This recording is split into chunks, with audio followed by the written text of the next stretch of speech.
מקריבה לחוץ. את לא מרגישה בטוחה בעצמך, ביכולות שלה, ולא חושבת על איך את ממש את עצמך, וכמה רחוק את רוצה להגיע, וכמה את רוצה להצליח.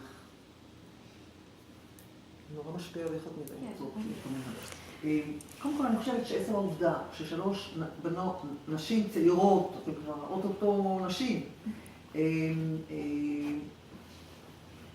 מתעניינות בתחום הזה, מתעניינות בתחום הזה של מדעי הטכנולוגיה, ובכלל שאלות השאלה של, או בכלל מתעניינות בנושא הזה של קידום נשים והפנתה בתחום הזה, אותי כבר מאוד מאוד משמח במובן שיש עתיד. אני חושב שהדבר הראשון זה לשאוף, למצות את היכולות שלך כמה שאפשר. זאת אומרת, גם אם זה אומר שאת צריכה לצאת מהמקום הנוח, כי יש לנו נטייה כנשים להישאר במקום הנוח שלנו. ובשביל להגיע ולפרוץ דרך, זה תמיד כרוך בעבודה קשה, תמיד כרוך בעבודה קשה, זה לא בא ככה מאליו. דברים אף פעם עוברים, גם אם את מאוד מאוד מוכשרת, כל ההבדל בין הצלחה לבין רק ללכת בדרך, זה אם מוכנים להשקיע עבודה קשה. אז קודם כל, לשאוף ולחלום בדבר אחד, ולחלום באמת כמה שאפשר גבוה, כמה שאפשר רחוק. להציג איזושהי מטרה. מטרה לא חייבת להיות מטרה מאוד מוגדרת, כן? אבל היא חייבת להיות, אני רוצה ללמוד לימודים גבוהים בתחום המדעים או הטכנולוגיה.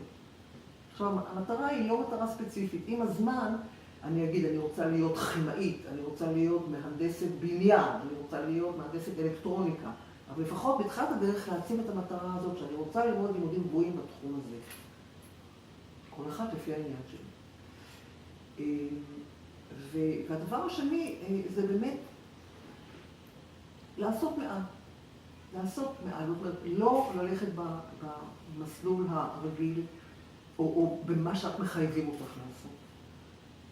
אם יש לך איזה עניין במשהו, תתענייני בו מעל ומעבר. תקראי, תלמדי, תחפשי. תלכי את המטר הנוסף הזה בשביל באמת למצות את היכולות שלך, במובן של גם היכולות שלך, גם גבולות הידע, וגם את היכולות שלך לקדם את המטרה. ולא פחות חשוב, אני חושבת, זה לחפש הזדמנויות. של גם היכולות שלך, גם גבולות הידע, וגם את היכולות שלך לקדם את המטרה. ולא פחות חשוב, אני חושבת, זה לחפש הזדמנויות. לא לפספס הזדמנויות. כי לפעמים מסמנים מטרה ואז הולכים לקראתה בלי סכין ימין שמאלה. אני להפך, אני אומרת, אם יש לי גם איזושהי הזדמנות לעשות משהו שהוא לא בהכרח בתוך המסלול, שמסיט אותך לאיזשהו מקום, אבל תחזרי אחר כך, זה נורא נורא חשוב. זאת אומרת, להיות כן פתוחה לכל מיני אופציות נוספות ודברים חדשים שנקרים על דרכך וכך הלאה. אבל בעיקר, אני אומרת, אני חוזרת לנקודה הראשונה, לעשות את המקסימום, לעשות את מקסימום היכול. אני יודעת שבתיכון,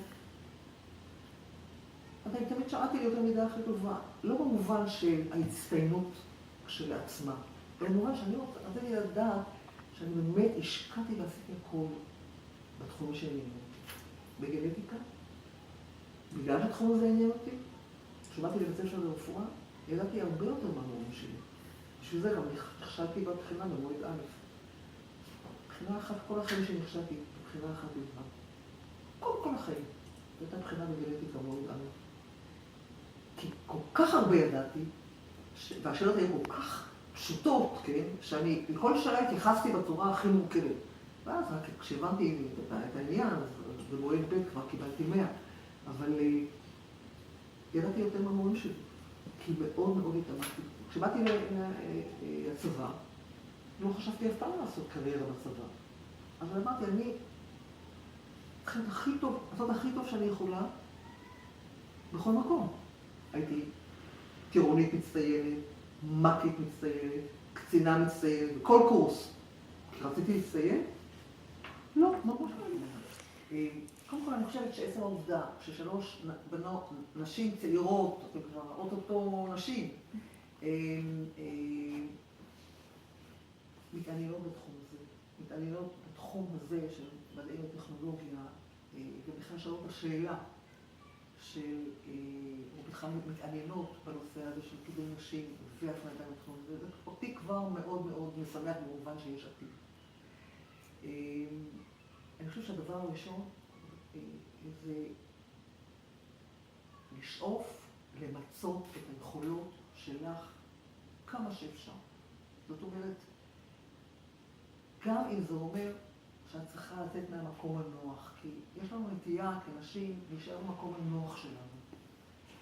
ובשביל להגיע ולפרוץ דרך, זה תמיד כרוך בעבודה קשה, תמיד כרוך בעבודה קשה, זה לא בא ככה מאליו. דברים אף פעם עוברים, גם אם את מאוד מאוד מוכשרת, כל ההבדל בין הצלחה לבין רק ללכת בדרך, זה אם מוכנים להשקיע עבודה קשה. אז קודם כל, לשאוף ולחלום בדבר אחד, ולחלום באמת כמה שאפשר לבוא, כמה שאפשר רחוק. להציג איזושהי מטרה, מטרה לא חייבת להיות מטרה מאוד מוגדרת, כן? אבל היא חייבת להיות, כן? אני רוצה ללמוד לימודים גבוהים בתחום המדעים או הטכנולוגיה. עכשיו, המטרה היא לא מטרה ספציפית. עם הזמן, אני אגיד, אני רוצה להיות כימאית, אני רוצה להיות מהנדסת בניין, אני רוצה להיות מהנדסת אלקטרוניקה, אבל לפחות בתחילת הדרך להציב את המטרה הזאת, שאני רוצה ללמוד לימודים גבוהים בתחום הזה.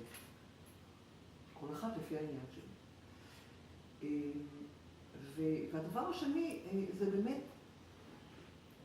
לעשות מעט. לעשות מעט, זאת אומרת, לא ללכת במסלול הרגיל, או במה שאת מחייבים אותך לעשות. אם יש לך איזה עניין במשהו, תתענייני בו מעל ומעבר. תקראי, תלמדי, תחפשי.